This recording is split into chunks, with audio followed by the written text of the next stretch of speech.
Welcome back, you guys, to D from the Base podcast. Today we got a special guest, IVL, In who the we're gonna sit. building.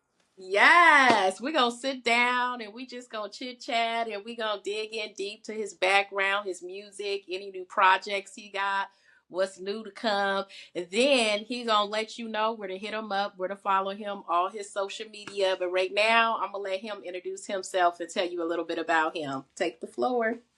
Yo, what up? What up? It's your boy IVL, live from LA South Central, aka LA Spliff.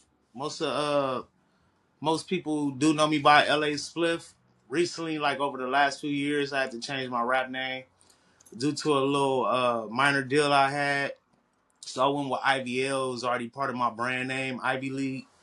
So I've been IVL for like the last 8-9 years. You know what I'm saying? So IVLE from South Central, man, dropping music bi-weekly, smacked all last year, dropped like 14 singles. You know what I'm saying? This year I already dropped like 3 songs already, and I got more to come. More videos, live shows, you know, podcasts, drop the mics, all that. Yeah. Let them know where they can find you. All right, yeah, IVL. Really, you can find me Instagram IVL.IAM, and the link in my bio is my link tree. It has all my music on there. It has YouTube, Spotify, uh, Amazon. I also got a movie called Dirty Cops LA. It's on Amazon Prime, Tubi, Peacock. Y'all can check that out. My song that I did for the movie is at the end. It's called Dirty Cops LA. Yeah, check out my link tree in my bio, IVL.IM. Hit that link tree and have your way at it. I got a big catalog, so it's a lot to go check out. Yes. And it's free, you guys. So don't forget to hit that follow. It's free The on damn YouTube. show free, It's you free. feel me? Yes. Yes. And y'all got Instagram. And y'all got YouTube. It's all free. But I'm going to let him take the floor and we're going to just dig in a little deep and find out about his background, how he started to be in the rap game. Was this something you was born with? Was it something that you kind of grew into? Was it natural? Was it a talent of yours? Like, who inspired you? Like, what age did you start your rap game? I really start rapping at the age of 16. A lot of Mm, shit happened at 16, but before then I was trying R&B, you know what I'm saying? But I wasn't confident enough to do that little R&B stuff, you know what I'm saying? So I kind of got discouraged and started back playing football at Westchester. And that year, man, like I was just going through my adolescence real tough, like teenage shit. And rapping came from that. Listening to Lil Wayne and stuff, man. He was the first person that like taught me how to rap. You know what I'm saying? Indirectly, So I used to take his little flow, little dun, dun, dun, dun, dun, dun, dun. You feel me? Because it was still like singing a little bit. So I remember one day I was walking to school with my homie Chase. Shout out to my boy Chase.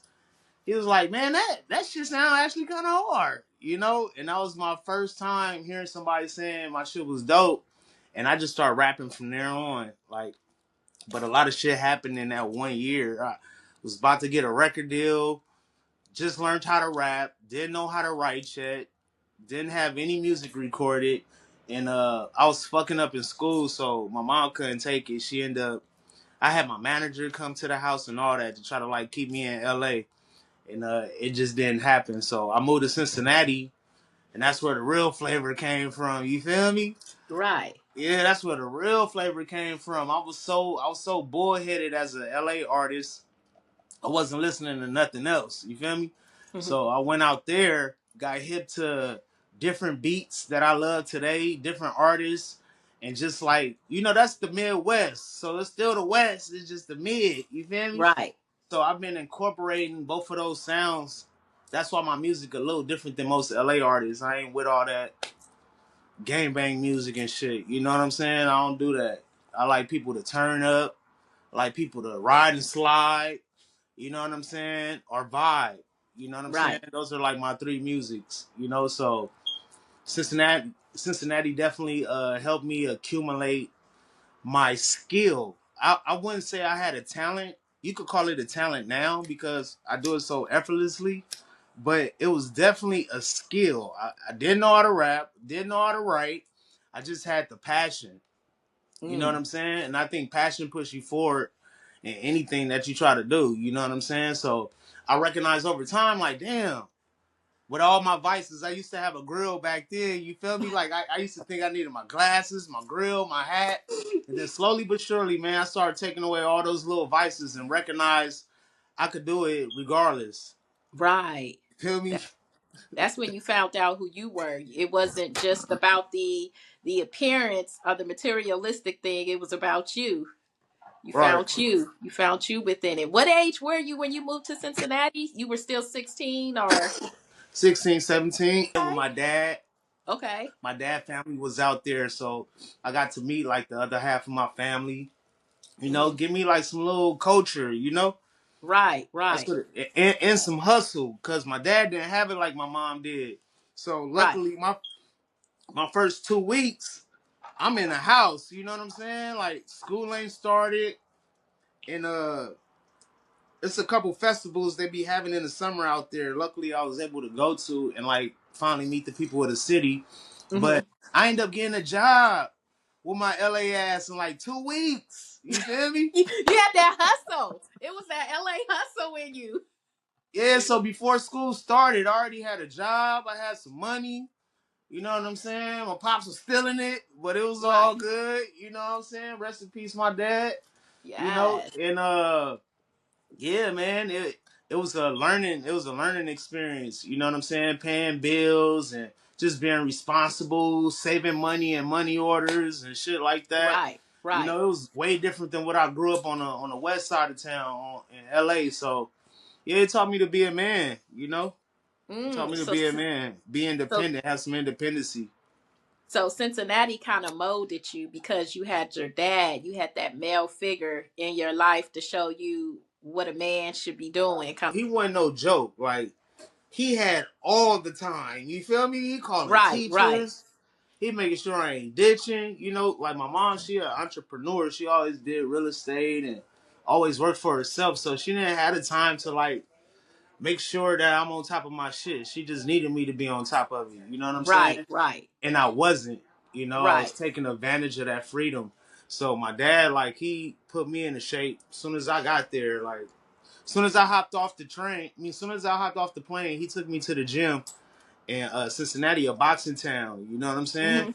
Hmm. Nigga took me to the gym, man. I got my ass whoa out. They beat all the LA out of me. So I was like reborn from there. You know what I'm saying? Right, right. And it taught me how to fight too, man. Because I ended up going to prison when I came back to LA, back on some Uh-huh. LA shit, getting lackadaisical, went to the pen. And I'm like, damn, was Cincinnati pre-prepping me for this journey up in here? Yes, yes, No, like, yes. god damn, like it was. You know what I'm saying? So yeah, like What, it's been a cool little journey, man. But I must say, like, it's been beautiful in retrospect. You know, what age were you when you came back to LA? I was I was 20. I was 20. Okay, I was okay. 20. I was 20 because I remember for my 21st birthday, Usher was performing at the Staples Center, and my Mm, mom gave me some money to go to his concert. mm. That's 2000. That's 2015. We had All Ooh, Star Weekend. Excuse me, that wasn't 2015. That was 2005. you still rebounded your. It was '05. You feel? Hey, I'm a vampire, man. I'm ageless. I don't age. I ain't got no number. You I feel know me? that's right. I Yeah, know that's I ain't got no number I'm living by. You know, only energy that right. prevails. That's You how know, I so be. Yes. yeah. So you moved to Cincinnati at 16. You found yourself. You was able to think like a man, be like a man. Cultivate Then my first mixtape, LA oh, Spliffers, Rocky the in, Kid. in Cincinnati? In Cincinnati, got to record my first mixtape, man. And that motherfucker was long. I did not know how to write 16, so I thought every two bars was a bar. So all my verses was 32 bars and 3 verses. So I wrote down near 100 bars for 16 songs. So wait, who took you in Cincinnati? Like who found you and who said, "Yo, come work with me"? Or Hey, it did was your dad know people? Nah, it was this kid named Chris that went to my school, man, and I actually found him like down there my last 2 years of me being there, and he came to school one day and he had a mixtape and he let me hear some songs. I was like, damn, bro, I came back to school. I'm like, this you? I'm like, this shit hard. He said, yeah, man, I do it in my basement at the house and da da da. And from there, it just took off. Like we ended up building a little clique, and I sold my first mixtape on the street, made the covers, had the hard CD shells to put them in. Like, it was a dope ass experience, man. That was a good experience, you know? So when I came back to LA, it was like starting all over again. I didn't Mm, get to, I recorded one song out of the 2-3 years that I was back before I went to jail. mm-hmm, And it was hard like recording out here. Like you had to really know somebody, or it was real studio time you had to pay for, and it was just real. It was more close knit. The music mm-hmm, industry wasn't as widespread, and people didn't have as much freedom to create as they do now. You know what mm, I'm saying? So it was mm, hard for me to record when I got back home. You mm-hmm. know what I'm saying? So I only had recorded one song, and that shit was buzzing when I was in jail. Right, right. So when So I how did got it? out, I came out running. You feel me? Right, how did it feel hearing your music and you're in jail and you can't really do nothing about it until you get out? No, I did though, but you know who like really sparked me though was Nipsey. Nipsey is the one who sparked me because we from the same section. I'm Look, so look, you see him right here on the wall. You feel me? I, Yeah, we from the same section and shit. So when I got locked up, I I heard his I heard the Slauson Boys first mixtape. All the homies was rapping that shit. You feel me? I'm Mhm. like, damn, how I missed this? Like, I used to get CDs from Nipsey at the donut shop, and he always used to Mm, have one of his songs at the end. You know what I'm saying? So I didn't really know him as Nipsey hustled in. You know what I'm saying? right, Because we right. we both went to junior high with each other at Overripe for a short minute, and then I got transferred out, and he went to Watts. You know what I'm saying? But yeah, Nipsey. By the time I was heading home, Bullets Ain't Got No Name came out, and the homies was talking about him, and I knew like homies that was dealing with him directly. So I'm like, damn, like it's looking nice for the homies over there. You know what I'm saying? So Right.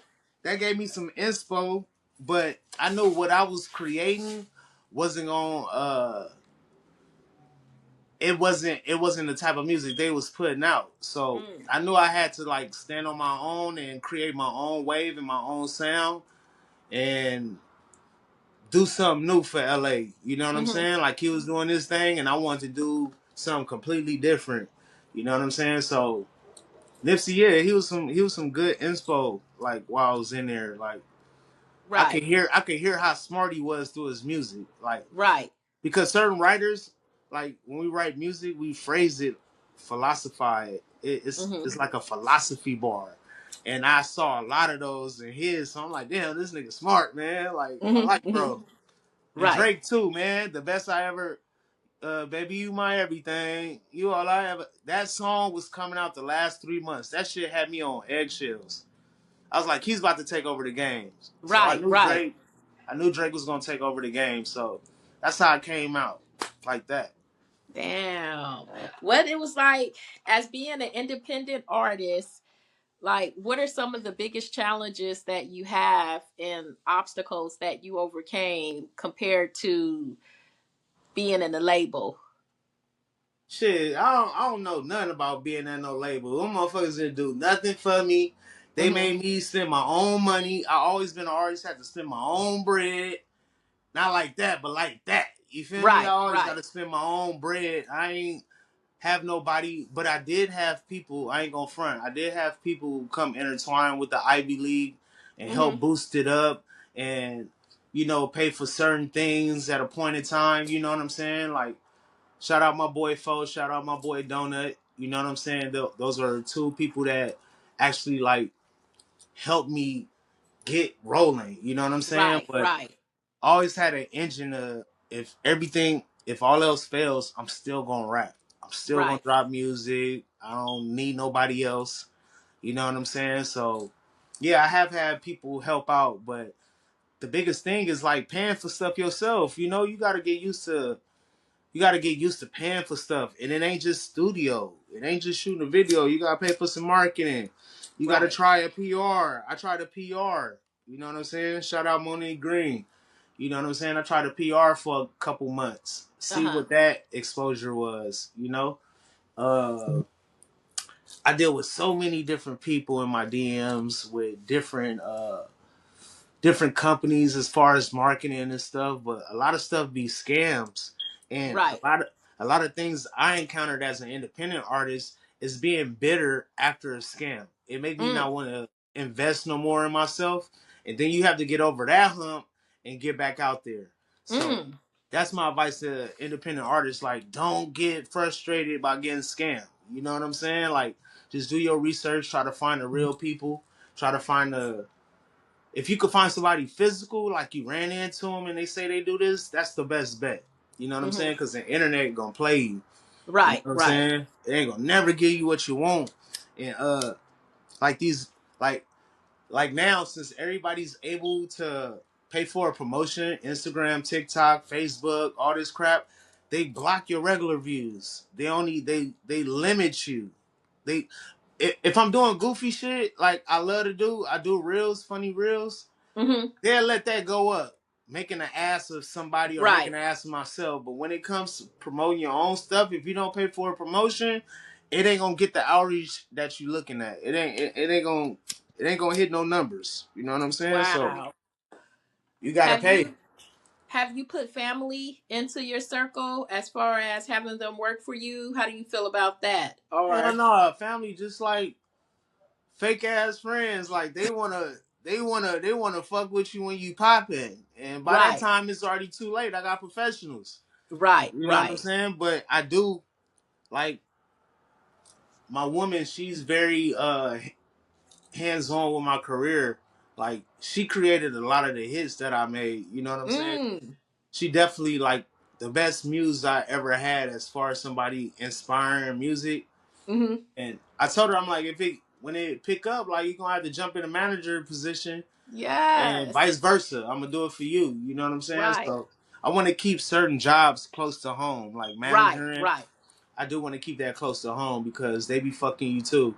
You Right. know, I had got out the record deal with Monarchy Records, 2015. I'm trying to drop this album I've been sitting on for 4 years called Going to Yale Mm-hmm. or Dean's List. I think it was Dean's List. I think it was Dean's List. So I'm trying to drop that. I get out the deal. I was stuck with them for a year, and then a manager that was working for them, he decided to jump ship, and he just wanted to manage me. But at this time, I got motion. I'm doing back to back shows, like big ass shows and shit. And he's taking my swag, like he's taking my work, like he did it for me.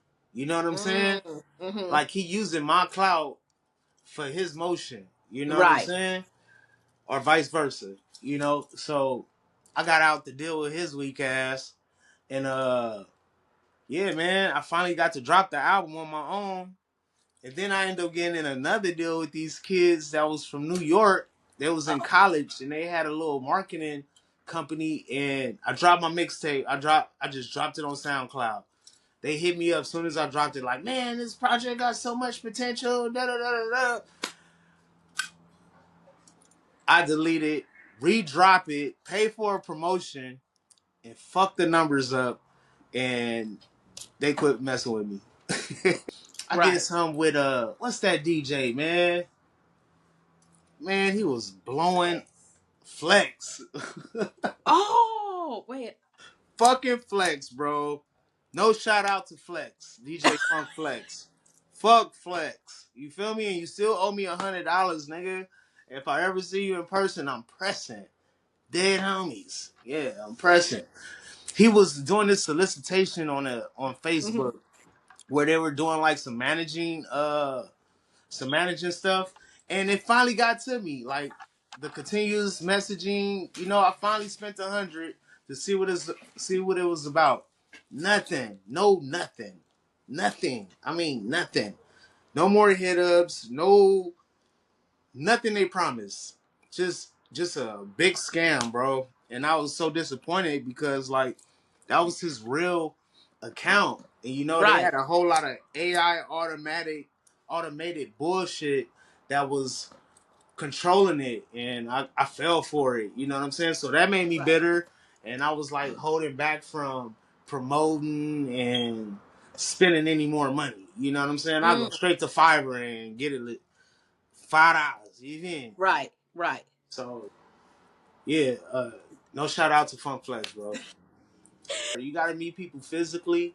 You know what I'm saying? I had worked on Hollywood Boulevard for like 12 years, Mhm. passing out merch and CDs. You know what I'm saying? Like met a lot of people from all over the world, learned how to speak different languages, get into the bag, all that. You know what I'm saying? So that's my best thing. Like if you going out to networking parties, like meet people physically, Mhm. and don't Mhm. just get their Instagram. Like get their number, be personable, see what they're doing, and see how it could benefit you and what you could pay for in person. You know what Mhm. I'm saying? But there is some good playlists, like playlists. That's what I did all last year. I didn't spend $1 on no promotion for no music last year. I said, let me Mhm. get it out the mud and see what it do. You know what I'm Right. saying? Like Right. the numbers was cool. It wasn't nothing super ecstatic, but I did see the variations between records. You know what I'm saying? Mhm. In real time, real numbers, real people. You know what I'm saying? And when you do pay for the bots, basically, like that shit don't count for nothing. Like you gotta go on playlists, pay for these playlists, and see what your record do organically. Mm. Mm. Yeah. What was one of your proudest moments? You know what? Right off the top of my head, I was performing at I was performing in North Hollywood at no Studio City at Tisha Campbell and Dwayne Martin's little club. You know what I'm saying? Mhm. And like after a month, I had the motherfucker jumping. I had like Mm. 8 artists performing. Like I just had it popping, but like different little celebrities used to be popping up. So I had this big record, man, called FUM, Mhm. and it was called "Fuck You Mean." I made it way before Gunna, all that. You know what I'm saying? I Right. really put a stamp on it though. You know what I'm saying? So I was on the end of performing that. Like I didn't have it in my sets as much. So I decided to bring it back out this day. You know what I'm saying? Right. And I had a few people there. I had like maybe 10, 12, 15 people in the house that knew me. And FUM came on. I damn near broke the stage. I had everybody in the crowd rapping this shit though. And I was like, damn, I've been waiting for this moment where people in the crowd actually know my damn song. You know what I'm Right. saying? Right. So, and then after the performance, Cedric the Entertainer came up first. By the end of the song, he was already close to the stage, like, you know what I'm saying? Like rapping FUM, fuck Right. you mean. You know what I'm saying? So when I got outside, he just like came up to me like a fan, bro. Like, how long you been doing this, man? Where you from? Yeah, man, did it. And we took a couple pictures and shit, and that was like my ha moment. Like, damn, like keep going, bro. Like, Right. yeah, take the little accolades that you get in life, and stay strong, stay independent. Keep all your masters, all your copyrights. If you Mm. sharing any of them, make sure it's for a limited time. No batteries included. You feel me? Mm. So Mm.